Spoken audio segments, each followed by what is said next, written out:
Bonjour et bienvenue à cette capsule de balado-diffusion concernant la Grande Paix de Montréal survenue en 1701. Cet événement met en scène les Français et leurs alliés autochtones face aux Iroquois. Il constitue un traité de paix qui met fin à plus de 100 ans de guerre en Amérique du Nord. Tout d'abord, tout le monde connaît l'expression « faire la paix pour mieux préparer la guerre ». Eh bien, cette expression est particulièrement pertinente pour analyser les causes et les conséquences de la Grande Paix de Montréal. Ainsi, il est permis de se demander si les Iroquois avaient une réelle volonté d'établir une paix durable avec les Français et leurs alliés, ou s'ils ne préparaient pas plutôt une guerre future. Afin de répondre à cette question, nous présenterons les causes lointaines et immédiates de la Grande Paix de Montréal, ainsi que les conséquences indirectes et directes de celle-ci. Tout d'abord, attaquons les causes lointaines de la Grande Paix de Montréal.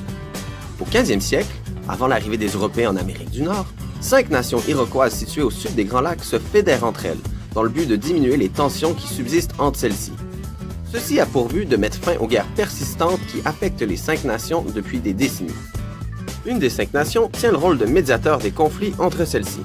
Cette dynamique va se répercuter sur la politique extérieure de la Fédération iroquoise, lorsque celle-ci va vouloir étendre par la diplomatie ou la force son hégémonie sur toute la région des Grands Lacs.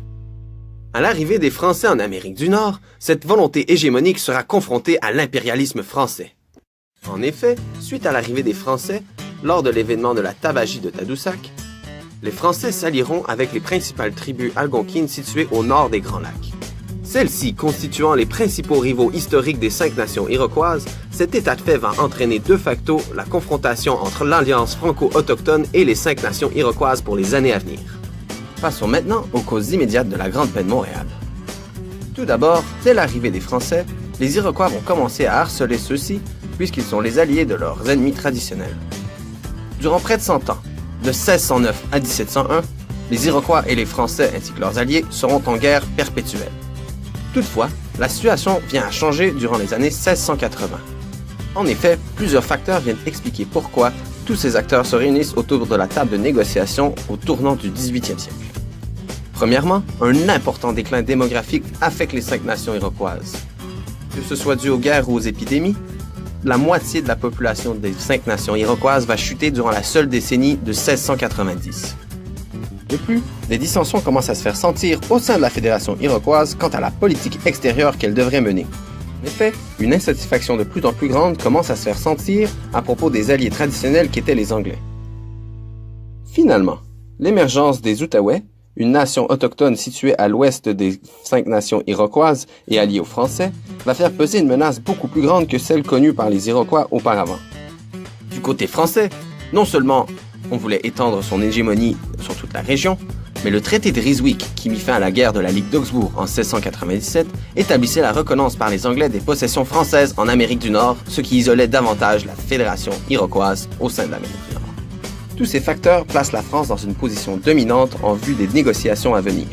Les Iroquois, quant à eux, sont affaiblis et isolés diplomatiquement, ce qui les place en position de vulnérabilité dans le traité de paix qui suivra. C'est ainsi que le 4 août 1701, en face de la Pointe-à-Calière, est signé le traité de la Grande Paix de Montréal après d'âpres négociations s'étendant sur plusieurs années. Tout d'abord, le traité va mettre fin à près de 100 ans de guerre entre les Français et leurs alliés face aux 5 nations iroquoises. De plus, toutes les nations alliées aux Français sont incluses dans la Grande Paix et sont donc en paix maintenant avec les Iroquois. C'est donc en présence du gouverneur français Calière et des représentants de 36 nations autochtones que fut signé le Grande Paix de Montréal. Une des premières causes importantes est que les Iroquois vont devoir demeurer neutres dans un éventuel conflit entre les Français et les Anglais. À cette époque, les Français appréhendent déjà la future guerre de succession d'Espagne qui opposera entre autres les Français et les Anglais, donc vaut mieux s'écarter un potentiel ennemi en les Iroquois. Enfin, mais surtout, la deuxième clause, celle qui va faire du gouverneur français le rôle du médiateur dans les conflits entre les nations autochtones de la région des Grands Lacs. Cette clause fonctionne comme suit.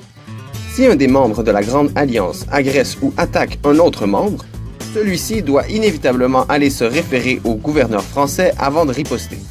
Si la médiation pacifique s'avère inefficace pour obtenir réparation, eh bien, la France appuiera militairement la nation agressée face à l'agresseur pour satisfaire les injustices commises par l'agression initiale.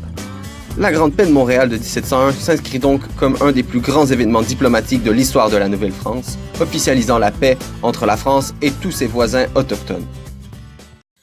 Passons maintenant aux conséquences directes de la Grande Paix de Montréal. Tel que dit plus tôt, la Grande Paix de Montréal met fin à près de 100 ans de guerre ouverte entre les Iroquois, les Français et leurs alliés. La Grande Paix de Montréal marque également la fin des prétentions hégémoniques des Iroquois sur la région des Grands Lacs et leur soumission face aux ambitions des Français. Du point de vue de la France, à la veille de la guerre de la succession d'Espagne, les Français s'assurent que les Iroquois ne seront pas de la partie alliée à leurs ennemis anglais. Et de plus, la Grande Paix de Montréal consolide l'emprise coloniale des Français sur la région des Grands Lacs en répondant à leurs besoins stratégiques face aux colonies britanniques situées au sud. Les conséquences indirectes sont quant à elles plus nombreuses.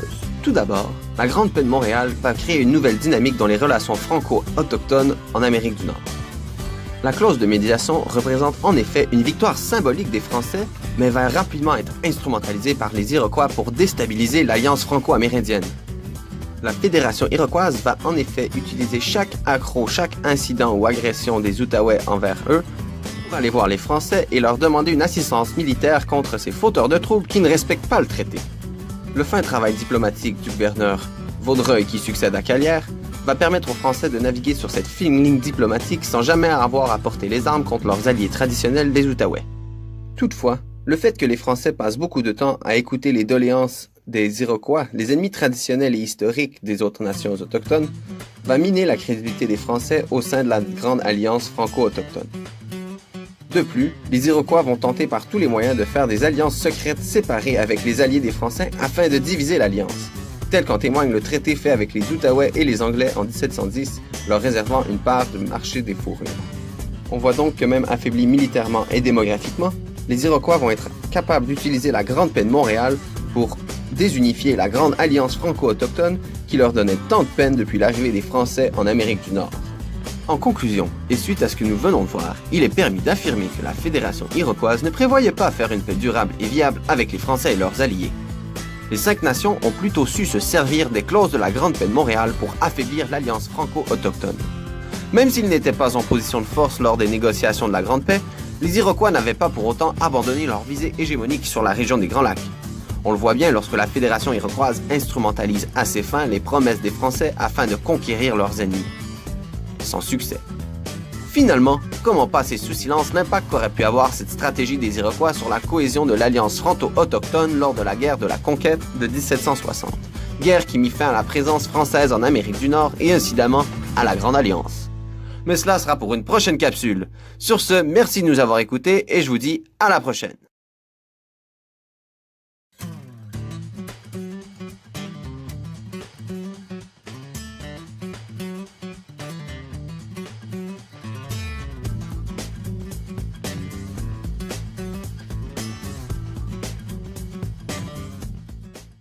Created using Powtoon.